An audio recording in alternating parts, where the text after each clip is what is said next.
Hello and welcome to Scope. I'm Maciej, filling in for Waqar Rizvi today. We'll begin the show with rising tensions between Iran and the United States. The U.S. has flown B-52 bombers over the Persian Gulf for the third time in 45 days on Wednesday. And we've seen increased military presence with submarines and aircraft headed for the region. After Soleimani and Fakhrizade's assassinations, we've also seen that Iran has been very vocal about responding to these attacks, especially in the wake of Soleimani's death anniversary, which is coming up on the 3rd of January. Now, Iran has repeatedly said that it will retaliate to avenge Soleimani's assassination and hold all those involved accountable. And we see that tensions are at an all-time high and both countries are on high alert. Let's also not forget another key player, Israel here, who has also shown an active military presence in the region recently. Middle Eastern countries are holding their breath in anticipation. Who will make the first move? President Trump has also been weighing his options. Will he attack Iran? And is the American president planning to thrust the new Biden administration and the U.S. into yet another war in the Middle East? We will be focusing on this and more. We are being joined by our guest, Mostapha Khoshcheshm. He is a senior Iran affairs analyst and he is joining us from Tehran. Mostapha, thank you so much for joining us. Mostapha, how do you view this situation, this escalation of tensions between the U.S. and Iran? And how do you think Iran is viewing the growing U.S. military presence in recent weeks in the Persian Gulf, as well as the Israeli military presence in the region? Well, the United States escalations could be viewed in two aspects, at tactical and strategic levels.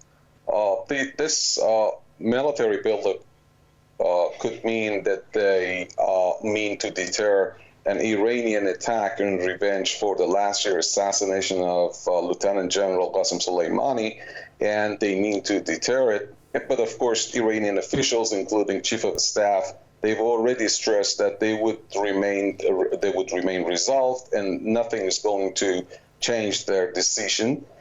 It also could be part of the United States strategy of containment towards Iran, which works through sanctions, as well as military threats, in order to change the perception of Iranian officials by showing them higher costs, and then force them or convince them to change decision and surrender and accept the U.S. terms for talks, especially as Joe Biden comes to office.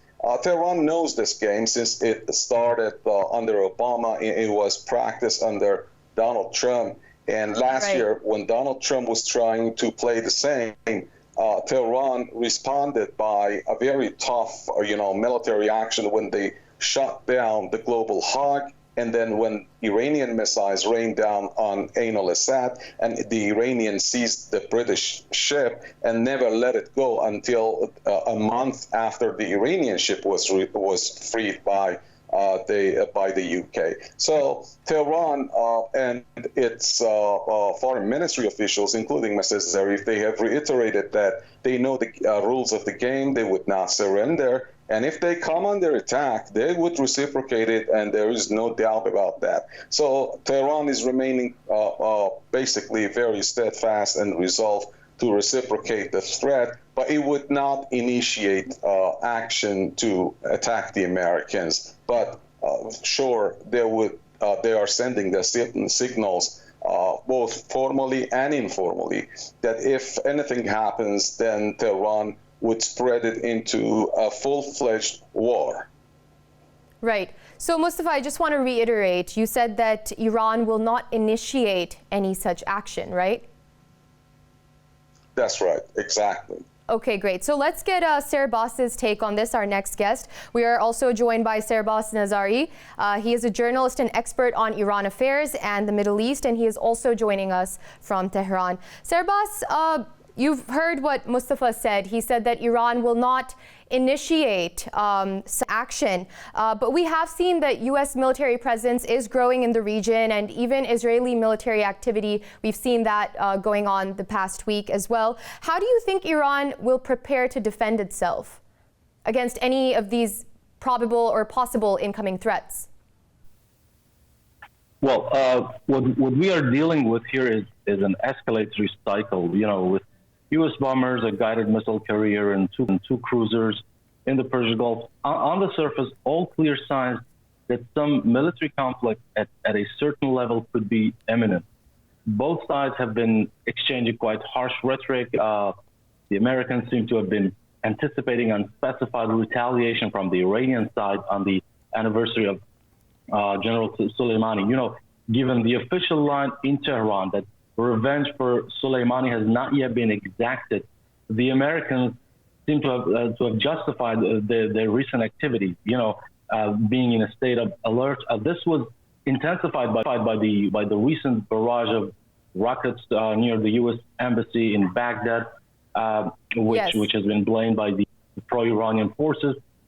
And so with the Soleimani revenge scenarios in the background, obviously Iran seems not to have clarified the nature of that retaliation. But we do know that the ultimate goal is the ouster of U.S. forces from the region. That's what the Iranian officials have reiterated.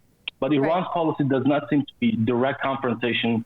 Rather, they're relying on a widespread network of proxy forces, which they have been supporting not just financially and militarily, but rather also ideologically. In fact, groups like Hashd Shabi in Iraq seem to be very loyal to Iran, and those forces are ready for almost any type of mission. So, with all that information available, we do know that Iran has some upper hand, at least in some sort of guerrilla war or hit and run style warfare to target American interests in Iran. Right. Thank you, Sabras. Let's get Dr. Zohre Kharazmi's opinion on that. Dr. Zohre is a political analyst and an assistant professor at the University of Tehran. She's also joining us from Tehran. Dr. Zohre, thank you so much for joining us. Dr. Zohre, the Rouhani administration has said multiple times that it will retaliate against those who killed Soleimani and Fakhrizadeh. How do you think Iran will respond in this event? Okay. Yes, actually, I think that Americans and actually bullying others in these days is a sign of their internal intimidation and fear. This is why Iranians actually don't think that the Iran in Soleimani's death, that the story is actually ended for Iranians, would not be necessarily kind of military intervention or military conflict. But because Americans have so much fear inside, so they reacted in this, actually they made adventures that may fuel the tensions. But for Iranians, actually, they are very sensitive about the borders, and Americans are well aware as if they are doing anything incalculated, maybe it brings a full-fledged war in the region. Not only retaliated Americans, but also the partners in the region would pay the price.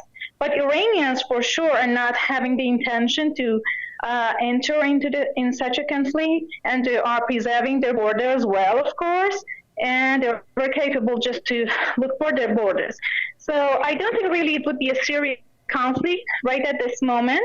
And what makes actually what Americans need to know is that when Iranians are talking about a revenge, it's not actually military side. It's a very discursive one, a kind of paradigm shift resistance one that's absolutely different from this kind of actually hard and military conflict. Right. So Dr. Zohre was just telling us that Iran is not intending such an action, but this could perhaps escalate into something bigger. Mostapha, I want to come back to you on this. Do you see any possibility of this escalating into a war?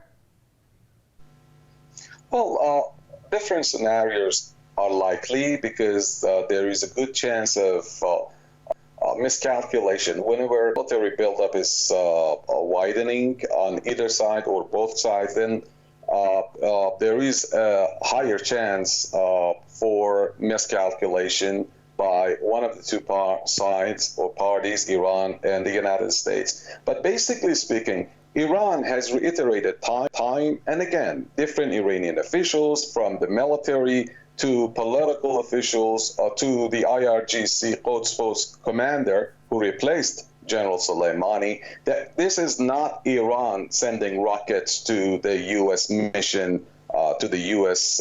Diplomatic missions in Iraq. These are not Iranian allies that are launching rocket attacks. This seems to be a very well planned scenario by the United States in order to, to be used as an excuse, as a pretext to widen its military presence in the region in order to project power and also to start a psychological warfare against Iranians to increase its credible military threat and change the decisions of Iranian officials. As we do know, the U.S. realignment for a shift of power to East Asia, this role will be gradually replaced by Israel. I mean, the Israelis will play more and more role in trying to project this image that they are the main threat to Iran, that they mean to do something, military against Iran. All is not going to end, as plans say, they are not going to end in action, but they just mean to increase the threat, to change the calculations and decision-making for Iranian officials to give in and to agree to surrender to the U.S. desirable conditions for talks. Right. Let's get Sabras on that point. Note, Sabras, do you think that, as Mostapha said, that this is a planned escalation by the United States, and also could the escalation in tensions and the possibility of an attack backtrack any chance of renegotiation of the JCPOA and the lifting of sanctions? Well, that's pretty much the sort of argument that the political circles in Iran are presenting these days. The other day we had a public letter coming out from a long list of political activists and civil society activists who were advising the government against providing any pretext to the American side, and advising them not to fall in the new trap, because they believe this is some sort of intentional and we also we had a large group of political activists and former senior civilian officials who had advised the government not to fall for this one, because they believe this is a pre-planned plot by the Americans, and they want to they're intending to disrupt all the calculations in the region, especially given the fact that with the incoming Biden administration, Iran is investing a lot of hope on patching all the issues with Washington and kind of reviving the nuclear deal, which is in a very fragile state at the moment. So even though there is some political divisions in Iran, it seems that an Iranian response will be very calculated at the moment, as we also witnessed in the case of Mostapha's assassination. Iran will not probably rush into any emotional decision. Will not take any hasty measures at this moment, because the future of the nuclear deal is in serious jeopardy at the moment.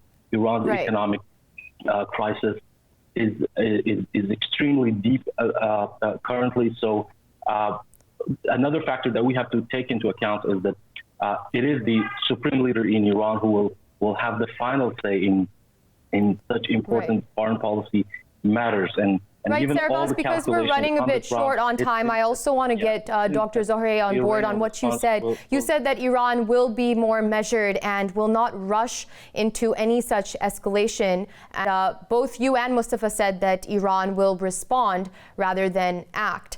Dr. Zohre, what do you think about this? Do you think that Iran will be able to perhaps go back to the Obama-era ties, or perhaps be in a better position even to work towards improving ties under the Biden administration? And if Iran will not rush to act in this tense situation, then how will Iran respond? Because we have heard from the Rouhani administration that Iran will retaliate. Actually, I think that, Iran's position is clear that just defending itself, and it has this sovereignty to be protected. And if Americans do anything uncalculated, it would have very bad consequences for them. And last year, actually, after General Soleimani's assassination, Iran indicated that retaliation is something for certain. And is not actually, and I think that this is actually Americans who are not in the position to start a kind of serious conflict here, because that a recent poll in the United States indicated that 80% of Americans are against any kind of tensions or war with Iran, because already they are sorry to interject, Dr. Zohre, but don't you think that is what President Trump would want? To perhaps thrust the U.S. into another war? I have a lot of voice problem. I'm not sure if I'm getting you right. Yes, I was saying, Dr. Zohre, I'm interjecting just to say that don't you think President Trump perhaps wants a situation like this to jeopardize the JCPOA under the Biden administration, to thrust Iran and the U.S. into a potential war? Actually, it can be.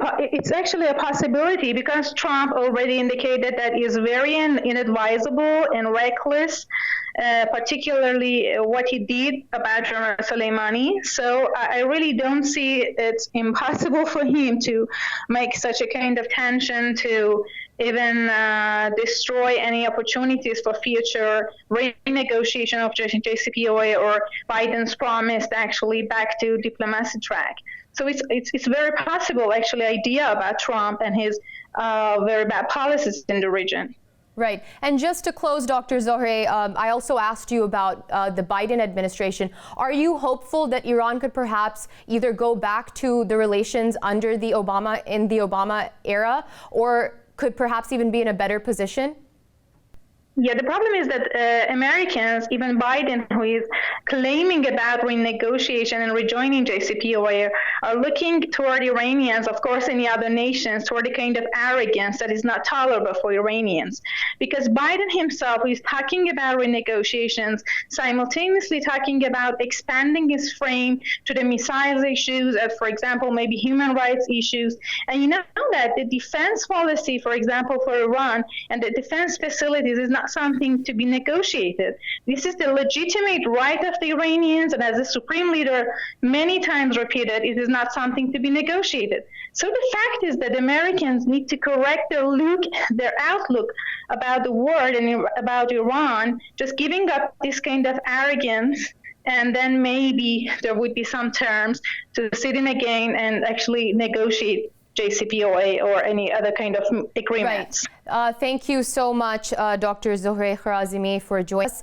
We're running short on time. Thank you, Mostapha Khoshcheshm and Sabras Nazari, for joining us. The next few days are critical in terms of whether or not U.S. Iran tensions will boil over into a military escalation. We'll be back after a short break to discuss the Aden Airport attack and the future of the Yemeni government.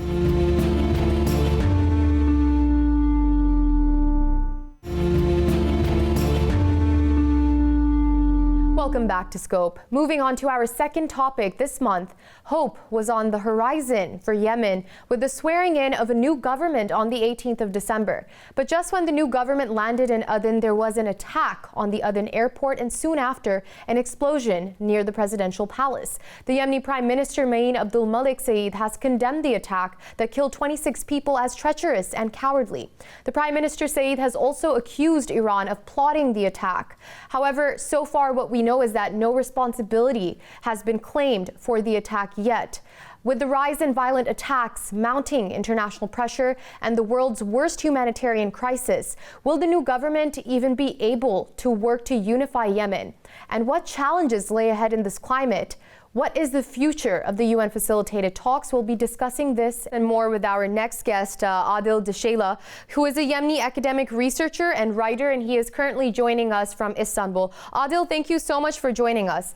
Adel, we saw a deadly attack and another explosion soon after the arrival of the newly formed Yemeni government. What message did those responsible for the attack want to send? First of all, thank you for having me. We pray for the injured and those innocent souls that have lost their lives.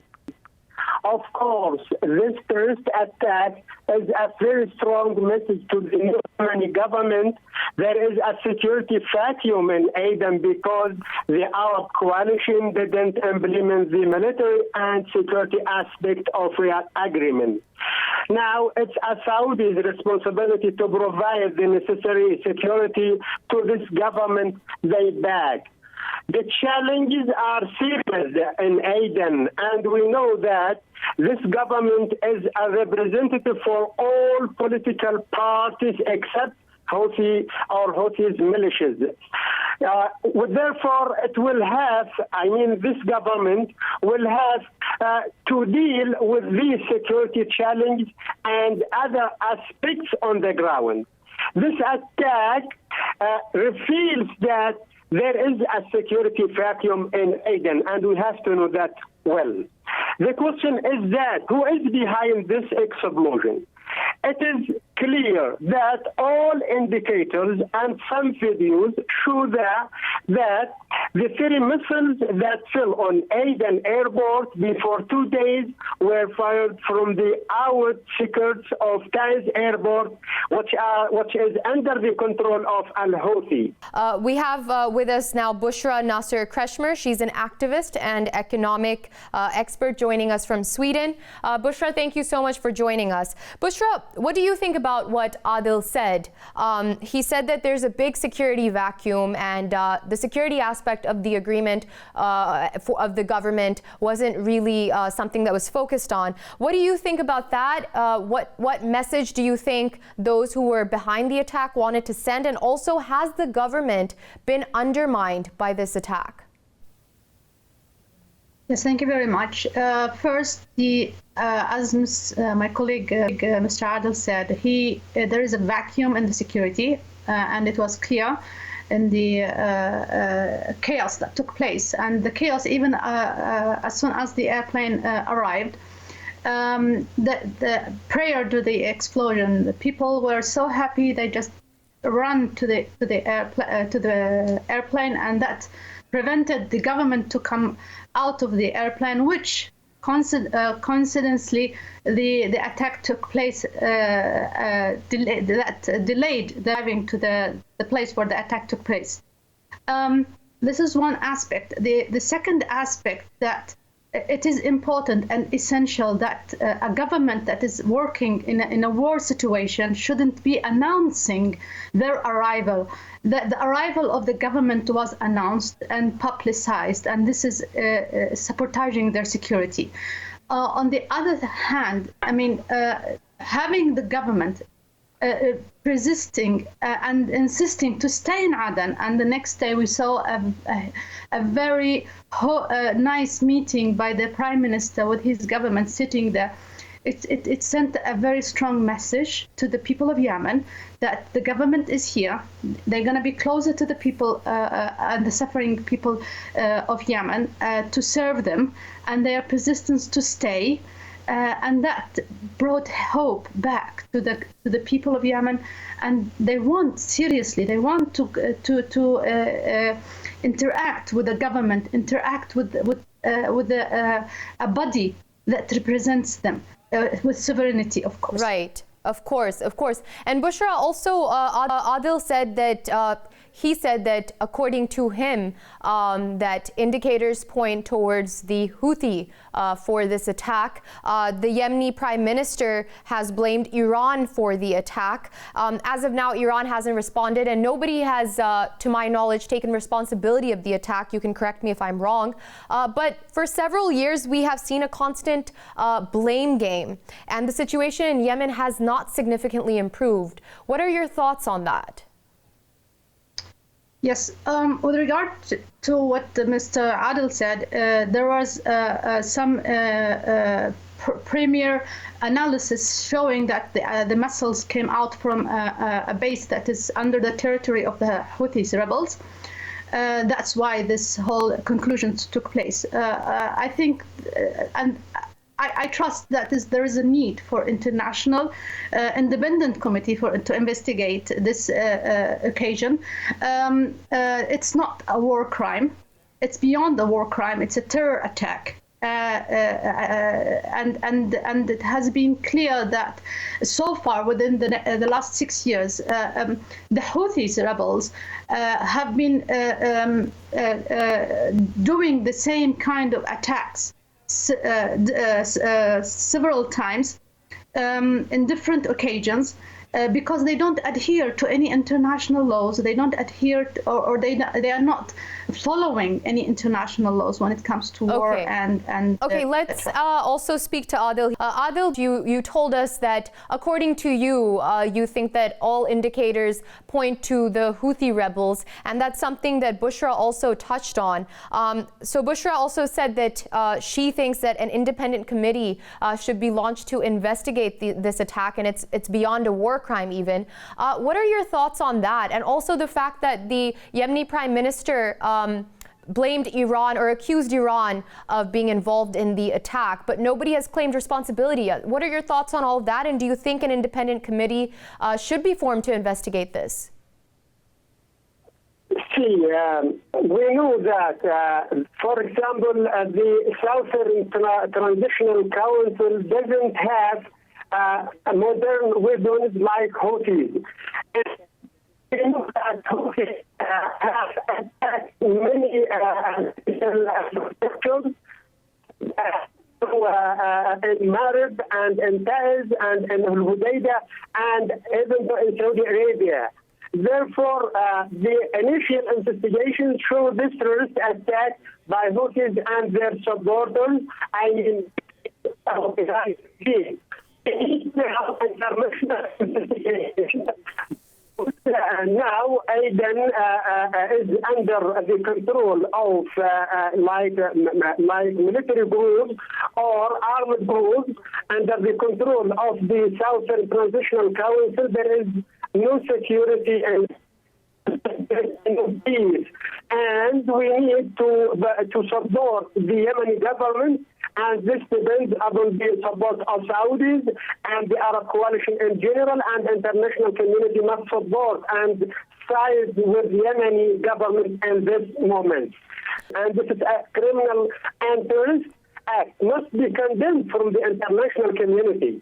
Right, right. And let's get Bushra on this as well. Bushra, so we've seen how tumultuous 20 has been for Yemen and the Yemeni people, especially due to the humanitarian crisis and even on the economic front. Now, this is a segue from the security situation that we were just discussing. Can the new government overcome these existing challenges in the face of a surge of violence and mounting international pressure? And has this attack now created mistrust within the government? Yes, the COVID-19 in the last year, as you said, it has been very strong on the economy of Yemen. The GDP has contracted about 5%, and there is almost like a halt on the exportations of the derivatives, which bring in the foreign currencies. The challenges on the government is immense, and the first priority is to take care of the economic file and economic aspects. The people of Yemen need to have bread on the table, and shelter and secure. These two issues is essential, but they cannot do that without having security in place. So there is a huge challenge, and there is a big responsibility on the coalition and the international community to consolidate and support such body to overcome these challenges. There was a hope when the arrival of this government took place, but and there was the hope continued when we saw the first meeting, as I said, happening the next day after the arrival of this government, which sent a strong message that we are here, we will stay, we are on the ground, we will.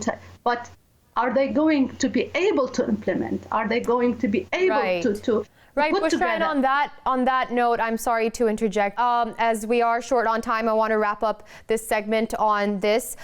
Talks have gone on all year. What is the future of the UN-facilitated talks, and what, will we be able to see some semblance of a resolution or restoration of peace in Yemen? Yes, with respect to the UN role in solving the problem and bringing back peace in Yemen, it has been circulating around without a clear achievements or any implementation. We have been seeing the Stockholm Agreement. It took 2 years now, and just a slight portion of it has been implemented, and no serious forces over the on the rebels, on the Houthis, to implement many parts of this agreement, and we saw them being empowered and attacking on all fronts in the country since the Stockholm Agreement. Same thing, and there is a problem with the international or the UN approach to Yemen. There is a problem with understanding the root of the conflict here. And here, I mean, I see that the international community until now couldn't analyze the proper analysis and put a proper definition on this conflict. There is we have a problem of a supremacist, racist, and almost Bushra, just in a nutshell, because we are very short on time, what I want to know is, do you see any resolution on the horizon this year? Or does the future look grim this year?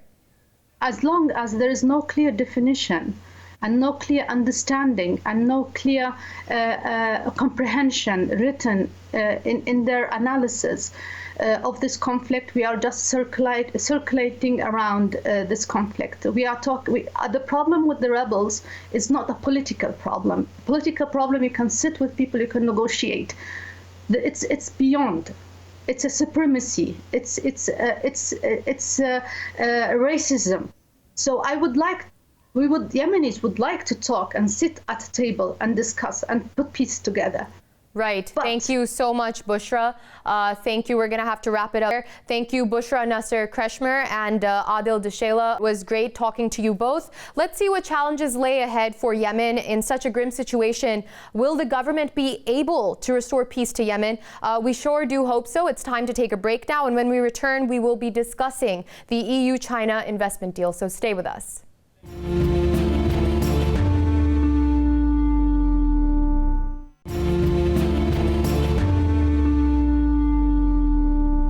We're back with our final topic for today. After 7 years of talks, the EU and China have agreed to an investment deal, much to the chagrin of the United States. It will give European companies more access to Chinese markets and vice versa.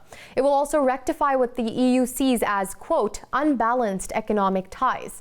The agreement will take yet another year to come into force and to be ratified. This deal has come back to back with the landmark post-Brexit trade deal, which is creating several political and economic shifts for the European Union. Now, we already know that the EU and China are systemic rivals, and this deal was agreed upon despite constant criticism by the United States. What does the deal signal in terms of geopolitical shifts, and how will it transform the EU and China's economy? Will this deal strain EU-US ties? We will be asking these questions. We are being joined by Dr. Gunter Walzenbach, and he is a comparative political scientist and political economist, as well as a senior lecturer on European politics at the University of the West of England in Bristol. Dr. Gunter, thank you so much for joining us. Dr. Gunter, we know that the deal will take another year to go into force, but how pivotal is the EU-China deal really, and how advantageous is it for Europe on the economic and political front? I think the deal carries a number of economic advantages with it. It brings to an end some of the disagreements, or at least it shows progress with regards to some of the major disagreements that Europeans and their businesses in particular had with the Chinese with regards to three main areas: market access, the existence of a level playing field while competing in China, and thirdly, also a recognition of some of the sustainability issues that are connected with investment treaties, but potentially it also points into the future that there might be further agreements with more political and economic substance. So this is a deal essentially on investment, but of course it shows that it is in principle at least possible also to come to such agreements in EU-China relations and to develop them further in the medium to long term. Right. And now we are also being joined by our next guest, Dr. Gunter. I'm going to take this over to him. We are being joined by Piotr Maciej Kaczyński. He is a senior fellow at the Warsaw-based Center for International Relations and a specialist in EU decision-making, a trainer of EU professionals, as well as a former advisor in the European Parliament. Piotr, thank you so much for joining us. Piotr, many are viewing this deal as a diplomatic victory. How do you think this investment deal will position Europe economically and politically, and how important is the timing of the deal, given the current geopolitics of Europe? Well, this deal is very important because it positions Europe as a political actor in relations with China. China is emerging as #1 actor economically in the world in 2021. And of course, there's this political dimension to it. And clearly, China, United States, and European Union as a political actor is positioning itself here. We've seen last year the emergence of the new economic organization in East Asia and the Pacific. And now for China, this is an important development because it positions China on quite important position vis-a-vis Europeans and the Americans too. And the Europeans as well are fighting for their political, as they call it, or as we call it here in Europe, autonomic or strategic autonomy. Right. Right. Dr. Gunter, now going back to you, being that both parties are systemic rivals, is a deal as this sustainable for the European Union in the long term? Well, in principle, that should be possible. I mean, in the past, I think you're quite right. The relationship with China was fraught with difficulties. For example, China still has a huge trade surplus vis-a-vis the European Union. There are difficult issues continue to be with regards to human rights, labor rights, also with regards to environmental protection and so on. But if you read the document, it has really a few elements which are very interesting and which also give hope that in the futures that agreement will hold up. Okay. Of course, as you said earlier, it still has to go through the ratification process within member states. It also will be scrutinized by the European Parliament. But if that goes well, I think it can be really make a major impact in future EU-China relations. Okay. Going back to you, Piotr, do you see Europe as consciously drifting further apart from the unit's policies? And is this deal perhaps a dramatic shift in that direction?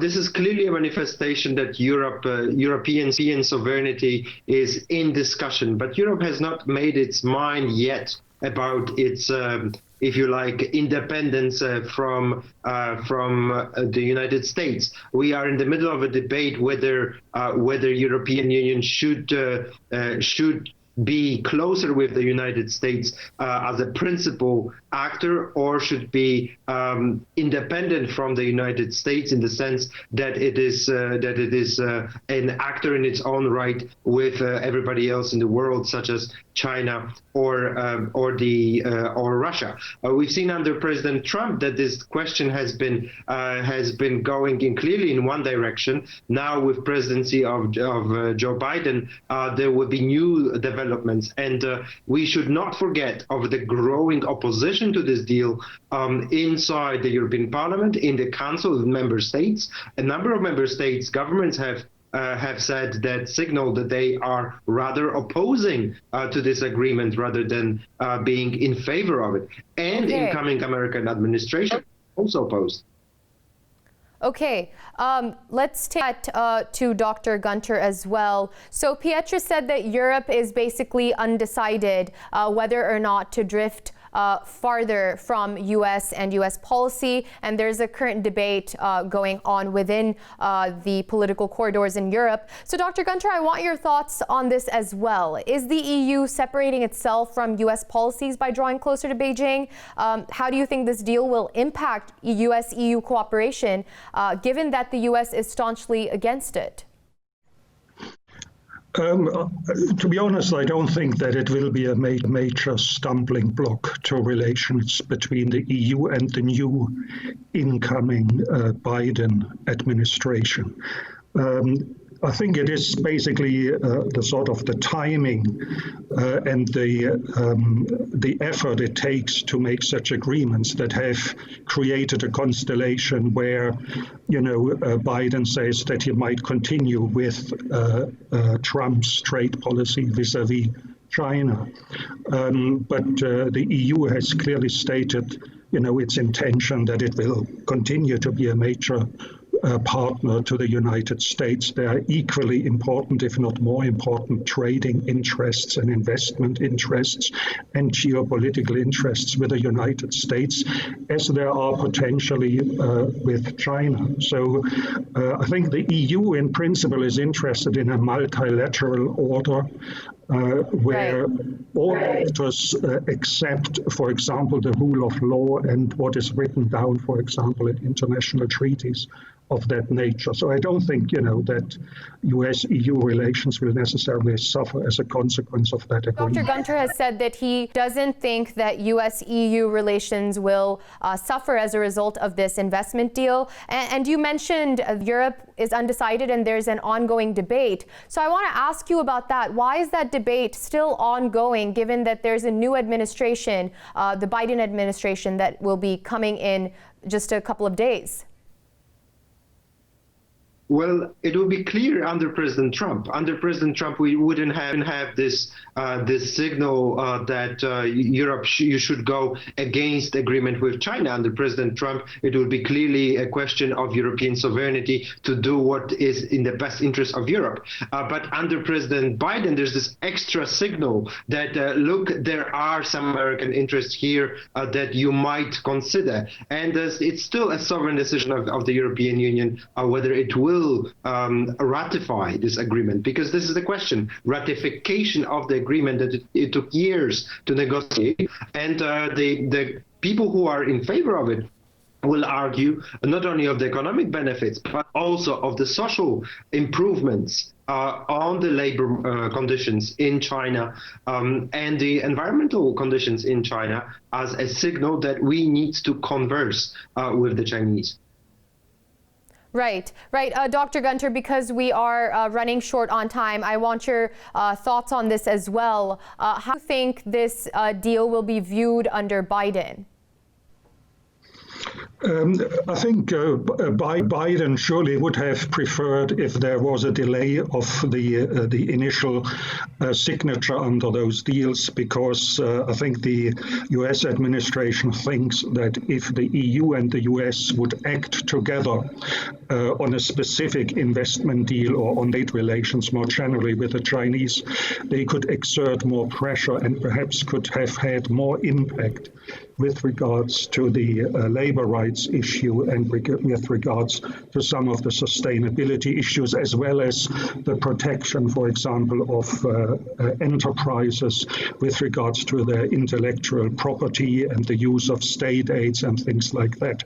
So the argument would have been that the deal could have been delayed, even though I think in practical terms that doesn't matter that much, because as the earlier speaker said, the ratification process will necessarily bring in further delays and will also allow the U.S. administration to articulate their viewpoints more thoroughly tomorrow. Right. Thank you, Dr. Gunter. I'm sorry, we're going to have to leave it at that as we are short on time. Keep an eye on how the EU-China investment deal progresses and what geopolitical shifts take place, how it is viewed under the Biden administration. That's all from me. Thank you so much for joining us today. We will see you tomorrow in another episode of Scope.